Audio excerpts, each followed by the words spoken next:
up, YouTube? How's it going today? Today we're out here with my Silverado 1500 HD, cruising the old Facebooks this morning, and saw somebody was parting out a Suburban LTZ package that had the same color interior as mine. And as you know, I need a new driver's seat. I already got it pulled out, so I picked up a whole set out of the Suburban. Here's the driver's seat. It is cracking a little bit right there, but it's not completely torn yet, so it should be better than mine. It's supposed to be the same heated seats, power seats as mine. They're obviously dirty, but I already got the driver's one pulled out.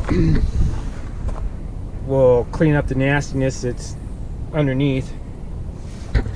And by the way, in case anyone goes, these are E-bits or safety Torx. So I used a 12-point socket to get it off, and it worked just fine. We'll get that all cleaned up, and put a new seat in, see if everything works, so we don't have to return it to the guy I bought it from. So I'll get cracking, and we'll talk to you after a bit. All right, new seat's in. Put some leather conditioner on it. It cleaned up pretty good. Then I decided I wanted to vacuum the whole truck, so I vacuumed the whole thing out. Yes, I know I need to get it detailed. My carpets are dirty, but cleaned up fairly decent. So the old seats right there, plus the other ones that came with it, the one there and one up there. I had to move that one out of the way to get to the driver's seat, but it'll go in the shed. And I apologize for the wind, but that's what we got to deal with. So for the most part, my interior is cleaned up. I might try and find a seat cover to put on this. At least it's not torn and all the padding's still here.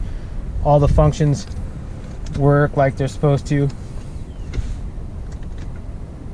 It even feels like the heated seat portion is working, which makes me happy because leather in the wintertime is cold. So that'll all be good. Well, thanks for watching this episode. I know it's not a very long one, but progress is progress. I might get this thing cleaned up and take it to the next Cars and Coffee just as a rotation. So I've taken everything but this one and my wife's Toyota Highlander, which that's her daily. I won't take that, but I do like my truck. Get it all cleaned up, get the lift washed and all that fun stuff. So all right guys, thanks for watching. Have a good day.